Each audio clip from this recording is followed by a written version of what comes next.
우리나라가 지금 많이 힘든 중에 있습니다. 강대국들의 힘의 논리 때문에 우리가 많이 흔들리고 있고 그런 중에 있습니다. 여러분들이 나라와 민족을 위해서 기도해 주시고 또 위정자들이 대통령을 위해서 위정자들이 예수 그리스도를 영접할 수 있도록 기도해 주시고 저 북한의 김정은이도 예수님을 영접할 수 있도록 기도해 주시기를 바랍니다. 외국 유학까지 갔다 왔기 때문에 예수님이 어떤 분이신지 많이 들었을 겁니다. 안 듣지는 않았을 것입니다. 그래서 하나님이 하시면 저 김정은이도 예수님을 영접할 줄로 믿습니다. 이렇게 우리가 이 일을 위해서 기도를 열심히 해야 되고 또 하나 우리가 잊지 말아야 될 게 하나 있습니다. 그것은 바로 하나님이 그들을 중심으로 바라보고 있는 것이 아닙니다. 하나님이 바라보고 있는 자들은 바로 우리들입니다. 한국 교회를 보고 있습니다. 우리 원래 교회를 보고 있고 우리 성도들을 보고 있다는 사실입니다. 성도들이 다 압니다. 사실 하나님께는 하나님 품 안에 있는 자식은요 바로 우리들입니다. 우리예요.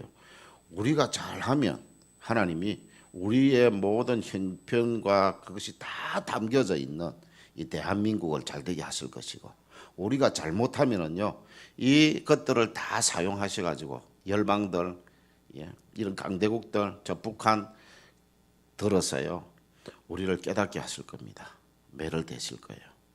지금 그런 상황이다라고 저는 판단합니다. 한국 교회가 하나님 앞에서 거룩하지 못해서 하나님 앞에서 바로 살지 못해서 하나님께서 이런 상황을 우리에게 주셔서 우리에게 이런 어려움을 주신다. 그것입니다. 이 나라 이 백성들이 어려움을 당하는 그거는 중요한 게 아닙니다. 중요한 것은 우리가 어떻게 사느냐에 따라서 우리 주변에 있는 여러분들 요셉을 보세요. 요셉이 하나님 앞에서 살아가니까 요셉이 가는 곳곳마다 형통함을 주셨잖아요. 그 사람들 예수 믿는 사람들 아닙니다. 하나님 섬기는 사람들 아니에요. 그럼에도 불구하고 그가 가는 곳에는요 그가 있는 곳에는 형통함이 있었습니다.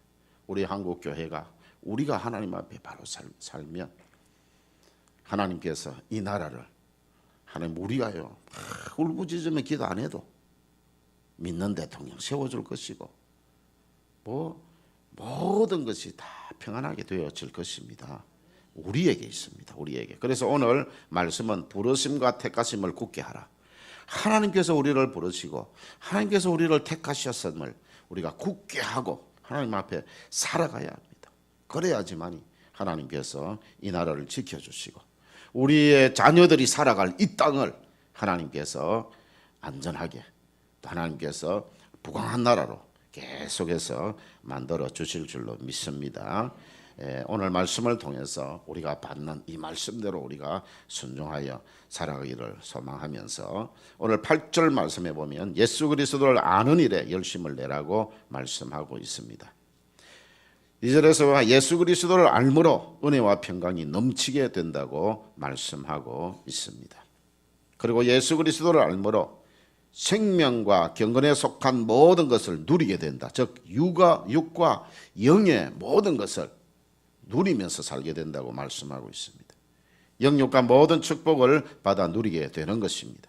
예수 그리스도를 아는 일에 힘쓰시기를 바랍니다. 그래서 예배하는데 열심히 나오시고 성경도 열심히 읽으시고 하나님 앞에 열심히 기도하시기를 바랍니다. 10절 말씀에 보면 부르심과 택하심을 굳게 하라 말씀하고 있습니다. 왜 부르심과 택하심을 굳게 하라고 하시느냐? 그 목적, 부르심과 택하심의 목적은 신성한 성품에 참여하는 자가 되게 하려 함이라고 4절 하반절에서 말씀을 하고 있습니다. 하나님의 신성한 성품은 공유적 성품과 비공유적 성품이 있습니다. 공유적 성품은 우리 인간이 함께 가질 수 있는 성품이에요. 그리고 비공유적 성품은 이것은 하나님만이 가질 수 있는 성품. 우리 인간은 절대 가질 수 없는 성품이 있습니다. 여기서 신의 성품에 참여하는 자가 되라는 말은 바로 이 공유적 성품을 가지라는 말입니다.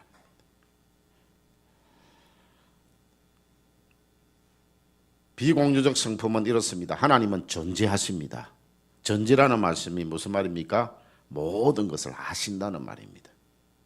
하나님은 모든 것을 아시지만 인간은 그렇지 못합니다. 여러분들 자녀에 대해서 모든 걸 알고 계십니까? 아니지요. 자녀들은 부모에 대해서 다 알고 있어요. 아니 또 뭐 부부 서로 다 알고 계세요. 오래 사셨잖아요. 예? 40년, 50년 뭐 연세들 우리 어른들은 뭐 더 이상 살아갔을 수도 있는데, 근데 우리는 다 알지 못해요. 다 알지 못해요. 하나님만이 모든 것을 아십니다. 우리는 모든 것을 아세요. 하나님은 또한 전능하십니다. 하나님은 모든 것이 가능하지만 인간은 그렇지 못합니다. 우리 못하는 것 많잖아요. 우리 못하는 것 많죠. 그리고 하나님은 영원하십니다.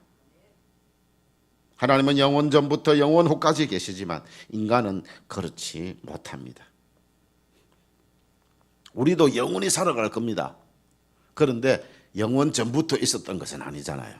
우리가 태어난 날부터 이렇게 이 땅에서 있었잖아요. 하나님은 영원하신 분이시다. 그리고 하나님은 불변하신 분입니다. 하나님 불변하십니다. 하나님은 변치 않으시지만 인간은 그렇지 못합니다. 어제의 동지가 오늘의 적이 되어져 버리고 어제의 적이 오늘의 동지가 되어지는 그런 일이 있어요.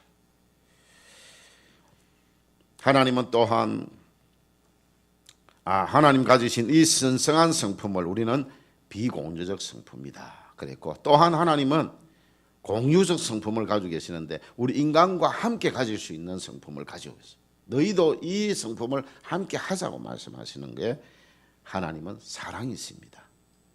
내가 사랑한 것 같이 너희도 서로 사랑해라 말씀하시잖아요. 이 공유적 성품입니다. 하나님은 또한 진실하십니다. 그 진실하신 하나님께서 내가 진실하니 너희도 진실하라고 말씀하고 계십니다. 하나님의 사랑, 우리가 함께 사랑. 하나님 진실하니까 우리도 진실하게 살아. 하나님은 거룩하십니다. 그 거룩하신 하나님께서 내가 거룩하니 너희도 거룩하라고 하셨습니다. 물론 지금 이 성품들 하나님은 완전한 것이고 우리는 아직 완전하지 못하지만 그 속성들을 닮아가고 있는 것입니다. 하나님은 공평하십니다. 공평하신 하나님께서 내가 공평하니 너희도 공평하라고 하십니다. 이렇게 하나님과 함께 할 수 있는 신성한 성품을 우리는 공유적 성품이라 말씀을 하고 있습니다. 우리는 하나님과 함께 할 수 있는 이 공유적 성품에 참여해야 합니다. 다시 한번 강조합니다. 하나님의 부르심과 택하심의 목적은 신성한 성품에 참여하게 하여 하나님과 함께 살아가는 데 그 목적이 있습니다. 여러분들, 하나님의 부르심과 택하심의 목적은 결코 일에 있지 않습니다. 다시 말하면 하나님께서 우리를 부려먹기 위해서 우리를 부르시고 택하시지 않으셨다는 말입니다. 그럼 무엇입니까? 우리로 하여금 신성한 성품에 참여하게 해서 이 땅에서나 천국에서 함께 살자고, 나와 함께 살자고 하나님이 이렇게 부르시고 택하신 것입니다. 하나님과 함께, 주님과 함께 살자고요. 신성한 성품에 참여해야지만이 우리는 하나님과 함께, 주님과 함께 살아갈 수 있습니다. 예. 그래서 우리를 부르셨다, 우리를 택하셨다는 것입니다. 하나님의 부르심과 택하심은 결코 일에 있지 않습니다. 여러분들 이를 부려먹기 위해서 부르신 게 아니라는 말이에요. 주님과 함께 살아가는 삶에 있습니다. 그저 일로 부름을 받았다고 생각하는 사람들은 해도 끝이 없는 일로 말미암아서 낙심하게 될 뿐입니다. 일이 오죽 많습니까? 특별히 우리 원래교회는 이제 예배당 건축해 놓고 나서요, 전도해야지요, 예배당 관리해야 되지요, 봉사해야 되지요, 헌신해야 될 일이 한두 가지 아닙니다. 여러분들 일 때문에 부른 것 아닙니다. 삶으로 부르신 것입니다. 이렇게 예수님과 함께 살게 된 사람은 일하시는 예수님을 따라서 저절로 예수님처럼 일하게 되어지는 겁니다. 그럼 그 일이 중심이 아니고 삶인 것입니다. 주님과 함께 살다 보니까 기쁘고 즐거운 거예요. 여러분도 똑같은 일을 하는데 어떤 사람과 함께 일을 하느냐에 따라서 다를 겁니다. 하야 보기 싫은 사람이 같이 일하고 있어요. 그러니까 빨리 일 마치고 가고 싶어요. 일하기 싫어요. 근데 너무너무 좋은 사람하고 이 사람하고는 그냥 같이 있고 싶은데 이분이 일을 하니까 나도 같이 일하면서 이야기하고 대화하고 그렇게 하는 거예요. 먹는 것도 같이 먹고 마시는 것도 같이 마시고 차도 한잔 마시고 커피도 한잔 마시고 하면서 그렇게 막 희낙낙하면서 그렇게 일을 하는 겁니다. 그 사람은 일을 위해서 온 게 아니에요. 이 사람과 함께 하기 위해서 온 거예요. 근데 이 사람이 일을 하니까 나도 같이 일하면서 먹고 마시고 함께 하는 거예요. 볼지어다 내가 문 밖에 서서 두드리노니 누구든지 내 음성을 듣고 문을 열면 내가 그에게로 들어가 그로 더불어 먹고 그는 나로 더불어 먹으리라. 함께 사는 겁니다. 자, 이렇게 함께 살기 위해서는 신성한 성품에 참여하는 자가 되어야 되는데 우리가 신성한 성품에 참여하는 자가 되기 위해 힘써야 될 것들이 5절에서 7절까지 8가지가 나옵니다. 8가지. 믿음, 덕, 지식, 절제, 인내, 경건, 형제 우애, 사랑 8가지가 나옵니다. 이 8가지는 고리로 연결이 되어져 있습니다. 하나라도 소홀히 해서는 안 되는 것들입니다. 하나하나씩 간단하게 설명을 드리겠습니다. 첫째로 신성한 성품과 인격에 이르는 첩경은 바로 믿음입니다. 믿음이 있어야 됩니다. 예수님께서 내 죄를 대신하여 십자가를 지셨다는 믿음을 가지시기를 바랍니다. 이 믿음이 없이는 예수님의 십자가를 아무리 바라보아도 십자가의 의미와 십자가의 은혜를 깨달을 수 없고 십자가의 고난에도 참여할 수가 없습니다. 믿음을 가지고 십자가를 바라볼 때 신성한 성품에 이르는 첫걸음이 시작이 되어지는 것입니다. 그래서 여러분들 이 믿음을 굳게 붙드시기를 바랍니다. 그래야지만 이 신성한 성품을 계속해서 걸어갈 수 있는 거예요. 신성한 성품을 향하여서 걸어갈 수 있는 것입니다. 믿음이 신성한 성품을 이루는 첫 관문이 된다는 사실을 기억하시고 이 믿음을 굳게 붙드시기를 바랍니다. 예수님이 내 죄를 대신 지시고 십자가에 죽으셨다는 것을 믿으십시오. 이 믿음으로 죄사함을 받습니다. 이 믿음으로 구원을 받습니다. 이 사실을 의심 없이 믿으시길 축원합니다. 두 번째로는요, 모든 일에 선을 추구하는 용기를 덕이라고 부릅니다. 덕이라고 부르는데 이 예수님에 대한 믿음을 가지게 되면 용기가 생깁니다. 그리고 예수님은 십자가에 다 이루셨기 때문에 우리는 예수님이 이루신 것을 우리가 뭘 이루려고 노력할 필요 없어요. 예수님을 향한 믿음만 굳게 붙들고 있으면 용기가 생기고 그리고 예수님이 하시는 그 일을 하게 되어집니다. 조금 전에 제가 말씀드렸지만 내가 좋아하고 사랑하고 믿고 따르는 분이 옆에 있으면요, 그분이 하는 것을 함께 하게 되어져 있습니다. 기쁨으로 하게 되어져 있어요. 그냥 그분이 하니까 그냥 가서 하면서 이야기하고 그분이 커피 마시면 같이 커피 마시고 그분이 밥 먹을 때 함께 밥 먹고 간식 먹을 때 같이 간식 먹어가면서 그렇게 그 일을 하는 거예요. 바로 이것이 덕이라고 우리가 부릅니다. 예수님께서는 십자가의 고통과 사망의 선잔일지라도 하나님의 뜻이기 때문에 생명을 희생하심으로 참된 덕을 보여주셨습니다. 여러분들 덕이라고 해가지고요, 뭐 덕스럽다 어떻다 추상적으로 생각하지 마시고 덕이란 것은 생명이 희생될지라도 용기를 가지고 하나님의 선하신 뜻을 이루는 마음 그리고 행위를 말합니다. 이 덕이라는 것은요, 그 세상 사람들이 말하는 덕을 하지 마세요. 여러분 하나님의 뜻을 선하신 뜻을 행함에 있어서 우리가 어떤 희생을 치룰지라도 그 하나님의 뜻을 이룰 수 있는 마음과 그 행위 이것이 바로 덕이다 하는 것을 꼭 기억하시기를 바랍니다. 세 번째로는 덕을 성취하는 데 필요한 것이 있는데 바로 지식입니다. 지식이란 것은 하나님의 뜻을 바르게 분별하는 이해력과 판단력을 말합니다. 여러분들 하나님의 선하신 뜻을 이루기 위해 가지는 마음과 행위를 덕이라고 했는데, 그런데 그렇기 위해서는 하나님의 뜻을 바르게 분별하고 이해해야 되지 않겠습니까? 하나님의 뜻이 가장 확실하게 나타나 있는 것이 성경입니다. 성경은 사사로이 풀 것이 아니라 성경을 기록하신 성령의 감동을 받아야 바르게 이해하고 바르게 판단할 수 있습니다. 여러분들 성령의 충만함을 받으시기를 바랍니다. 여러분들 기도하시면 돼요. 하나님 나에게 성령의 충만함을 부어달라고. 여러분 기도하면은 성령은 하나님께서 그냥 거저 주시는 선물이에요. 뭘 다른 것으로 살 수 있는 게 아닙니다. 그 마술사 시몬 그런 사람들이요, 돈으로 주고 뭐 살려고 했지만 그 돈으로 주고 살 수 있는 게 아닙니다. 하나님 앞에 여러분 간절하게 기도하십시오. 그러면 성령의 충만함이 임할 것입니다. 세상의 교육으로 얻어지는 지식으로 하나님의 뜻을 바르게 이해할 수 없습니다. 여러분들 성령 충만 받아야지만이 이 성경을 바르게 풀 수 있습니다. 하나님의 뜻을 바르게 판단하고 분별할 수 있습니다. 성령 충만 받으시기를 바랍니다. 성경을 기록하신 성령님이 여러분의 생각과 여러분의 행동을 이끌어 가시도록 여러분을 성령님께 온전히 드리시기를 축원합니다. 그래서 성령님과 인사해라 했죠. 여러분들 성령님과 인사하고 삽니까? 아침에 일어나면 성령님 안녕하십니까? 성령님은 인격이에요. 보이지 아니하시는 인격입니다. 여러분들 아침에 만나면 안녕하세요. 오늘도 제가 오면서 여기 노인의 박인성 회장님 만나가지고 안녕하세요. 그렇게 인사했어요.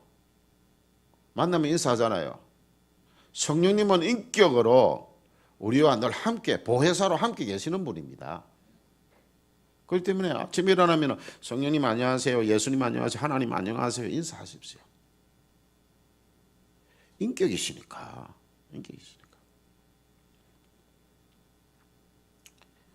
자, 이제 네 번째로는 자신을 매사에 통제할 수 있는 능력을 가져야 되는데 그것을 우리는 절제라고 말을 합니다. 절제요. 하나님의 뜻을 바르게 이해하고 판단하는 사람은 자기 자신을 바로 파악하고 자신을 매사에 통제할 수 있는 능력을 가지게 되어집니다. 자기 자신을 모르고서는 자신을 통제할 수가 없습니다. 자기 자신을 정확하게 알 수 있는 방법은 하나님의 말씀에 자신을 비추어 보는 것입니다. 성경은 자신의 현 주소를 보여주는 거울이라고 할 수 있습니다. 자신을 말씀으로 통제하지 않고서는 하나님의 뜻을 이룰 수가 없습니다. 여러분들 하나님의 말씀으로 모든 일에 절제하시기를 바랍니다. 다른 것으로 여러분들 힘으로 절제하려고 하면 안 돼요. 보암직하고 먹음직하고 지혜롭게 할 만한 것이 이 세상에 수두룩한데요.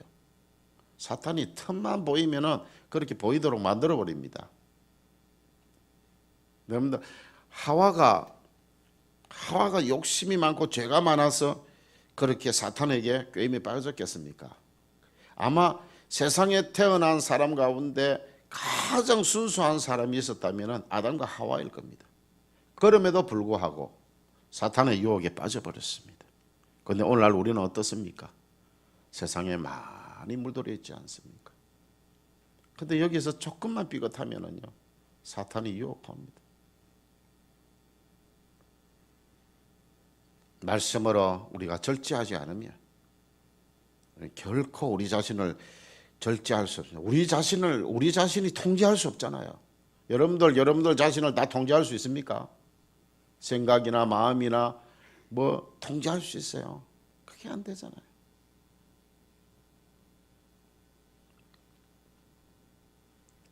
이제 다섯 번째로 고난을 끝까지 참고 견뎌서 마침내 승리를 쟁취하게 하는 것을 인내라고 말을 합니다.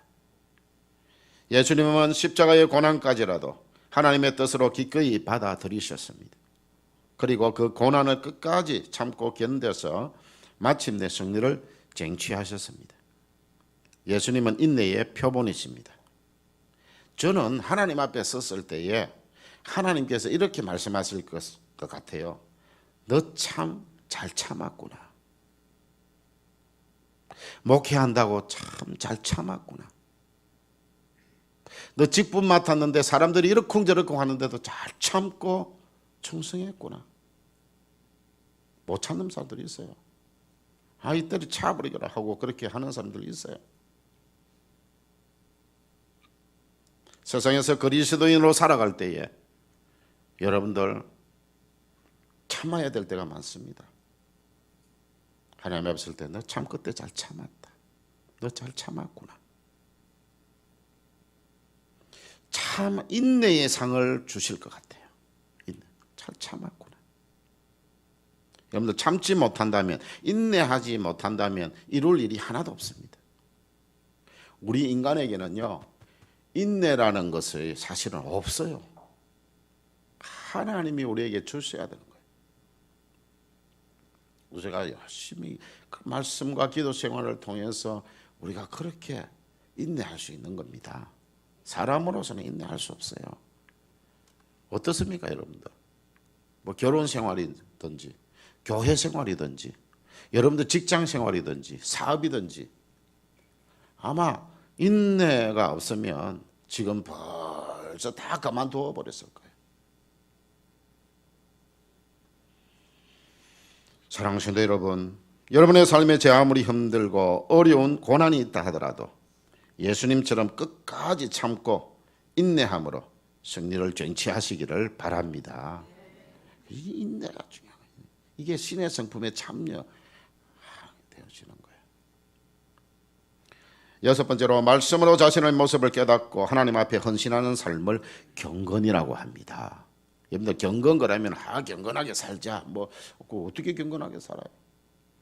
주일날 예배 열심히 나오면 경건하게 살아집니까? 성경 열심히 읽고 기도 많이 하면은 그래 돼요. 여러분들 경건은 그 모양만 가지고는 아무런 열매를 맺을 수가 없습니다. 성경을 많이 읽고 기도를 많이 한다고 능력이 나타나는 것은 아닙니다. 모양만 가지고는 능력이 나타나지 않습니다. 성경 읽고 기도한 후에 현장으로 가서 헌신해야 능력이 나타나는 것입니다.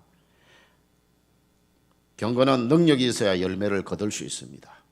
경건의 능력은 말씀으로 자신의 모습을 깨닫고 자신을 하나님 앞에 드려서 헌신하는 삶을 통해 획득되어지는 것입니다. 말씀으로 자신의 진정한 모습을 깨닫고 자신을 하나님 앞에 드려 헌신하는 삶으로 경건한 그리스도인, 능력 있는 그리스도인들이 되시기를 축원합니다. 일곱 번째로 사람을 차별 없이 사랑하는 것을 형제우애라고 말을 합니다. 좁게는 형제우애 하면은 여러분들 형제들끼리 서로 사랑하는 거 형제우애라고 합니다. 형제우애 하고 싶어도 못하는 사람들이 있어요. 우리 희란 선생님은 형제우애 하려고 하니까 없어요. 혼자인데. 여기서 성경에서 말하는 형제우애는 나와 상관없다 그렇게 생각하지 마세요. 이 형제우애는 사람을 차별 없이 사랑하는 것. 그래서 형제우애라고 우리가 좀 넓은 의미로 이렇게 풀이하는 겁니다. 자신을 하나님 앞에 바치는 사람은 사람을 차별 없이 사랑하게 되어집니다. 예수님의 십자가 희생은 이스라엘뿐만이 아니라 인류를 위한 하나님의 차별 없는 사랑이었습니다. 여러분들 참된 형제우애는 인종을 뛰어넘어 차별 없는 사랑을 나누는 것입니다. 이것을 우리는 다른 말로 선교라고 부릅니다. 우리 원래 교회가 많은 나라들을 품고 그렇게 선교하고 있습니다.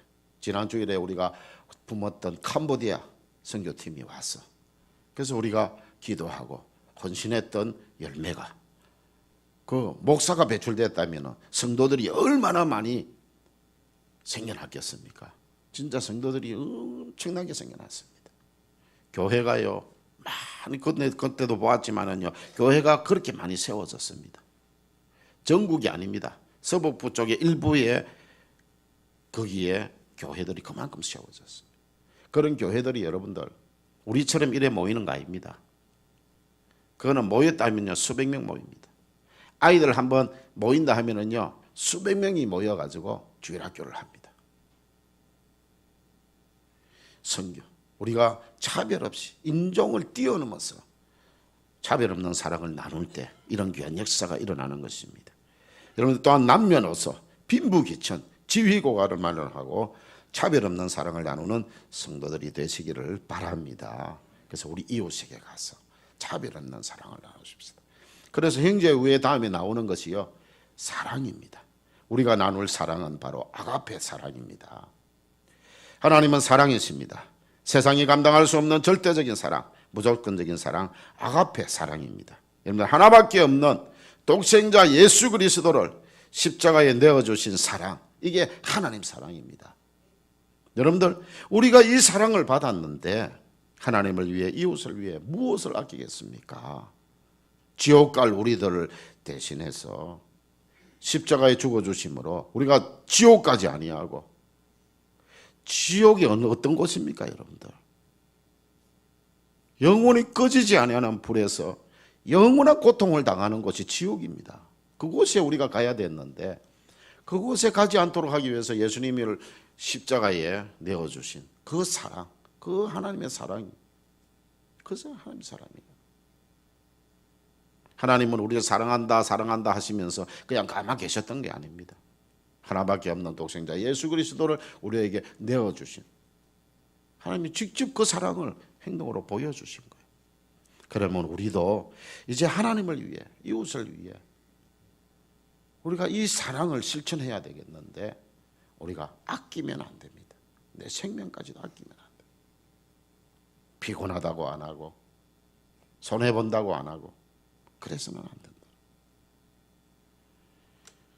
우리가 바로 이 아가페의 사랑을 실천하게 되어지면 세상 사람들은 우리를 통해 하나님을 보게 되어질 것입니다. 이 아가페 사랑으로 세상 사람들을 섬길 때 복음이 능력 있게 전파되어질 것입니다. 우리 2018 전도운동하고 있는데 바로 이 사랑으로 우리의 이웃을 섬기십시다. 여러분들 그럴 때에 이 하나님의 사랑을 실천함으로 말미암아 전도의 열매, 구원의 열매들이 주렁주렁 맺히게 되어질 것입니다. 여러분들 나는 할 수 없다 하지 마세요. 우리의 그 하나님의 그 사랑, 우리가 받은 그 사랑을 가지고 나가서 섬기면 됩니다. 섬기면 열매를 맺게 되어지는 것입니다. 이 8가지를 힘써 지켜 행할 때 우리는 신성한 성품에 참여하게 되어지는 것이고, 우리 주님과 함께 이 땅에서도 주님과 함께 살고 그리고 또 천국에서도 영원토록 주님과 함께 살아가게 되어지는 것입니다. 사랑하는 성도 여러분, 이 세상에서 출세하고 성공하여 부귀영화를 누리라고 저와 여러분을 부르신 것이 아닙니다. 때로는 힘든 세월을 보내게 할 수도 있습니다. 때로는 생명을 요구할 수도 있습니다. 고난을 요구할 수도 있어요. 여러분들 하나님 그럴 수 있습니다. 하나님 나라를 위해 부르시고 택하셨다는 것입니다. 하나님 나라 속에 들어왔다고 아무 어려움 없이 지내는 거 아닙니다. 하나님 나라에서 영원토록 하나님과 함께 살자고 부르시고 택하셨기 때문에 때로는 우리 하나님께서 예수 그리스도를 이 땅에 보내주셔서 우리를 위해서 죽기까지 십자가에서 사랑을 베푸셨던 그 사랑을 우리도 이 땅에서 베풀면서 살아라고. 그것은 때로는 희생이요, 헌신이요, 손해일 때가 많습니다. 수고하고 무거운 짐진 자들아, 수고하고 무거운 짐진 자들아, 다 내게로 오라, 내가 너희를 쉬게 하리라. 우리가 이 땅에서 하나님을 위하여서, 하나님 나라를 위하여서 수고하고 무거운 짐을 지고 갈지라도 우리가 주님 앞에 나오기만 하면 또한 주님께서 우리의 마음속에 쉼을 주십니다. 기쁨을 주셔요. 여러분들 주님을 위해서 핍박당하고 주님을 위해서 희생하고 손해보고, 때로는 여러분들 사도 바울은요 반쯤 죽다가도 살아나고 그랬잖아요. 그런데도 불구하고 그가 옥에 갇혔을 때에도 그 마음은 어땠습니까? 기쁨으로 충만했잖아요. 우리 중요한 것은 우리의 육신이 아닙니다. 우리의 물질이 아닙니다. 여러분 그거 아니에요. 중요한 것은 내 마음속에 주님의 평안으로 가득 차 있느냐 없느냐 하는 것입니다. 그러면 주님의 그 기쁨으로 가득 차 있는 사람은 어떤 괴로움이 와도 그 괴로움이 괴로움으로 생각되지 않습니다. 이 기쁨이 더 크기 때문에 더 크기 때문에 그런 것입니다. 또 말씀드립니다. 좋아하는 사람, 사랑하는 사람과 일을 하니까 그 사람 보는 그 사람과 함께 있는 것만 해도 너무 좋아가지고요. 일을 해도요 힘들 줄 몰라요. 야, 너 땀을 뻘뻘 흘리면서 너 왜 그래? 손에 피가 났는데 언제 피가 났지? 그래요. 일하기 싫은 사람은 어때요? 조금만 스쳐도 아프다고요. 병원 가고 가가지고 일 안 하려고 하잖아요. 그런데 사랑하는 사람과 함께 그 일을 하는 사람은 안 그래요. 피가 나고 해도 피난 줄도 몰라요. 피곤한 줄도 모르고 땀이 흐른 줄도 모릅니다. 왜? 그 사랑이, 그 기쁨이 더 크니까.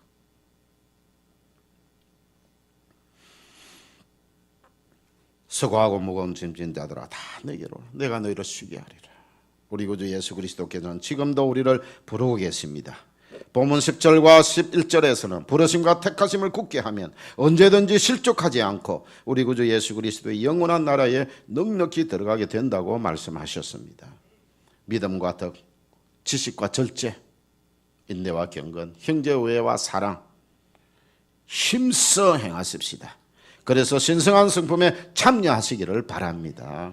신성한 성품에 참여함으로 이 땅에서도 우리 구주 예수 그리스도와 함께 기쁘게 살아가는 천국의 축복을 누리게 되시기를 축원합니다. 또한 하나님의 부르심과 택하심을 굳게 함으로 언제든지 실족하지 않고 하나님 나라에 넉넉히 들어가서 하나님과 우리 주 예수 그리스도와 함께 영원토록 살아가는 축복을 누리게 되시기를 축원합니다. 하나님 아버지 고맙고 감사합니다.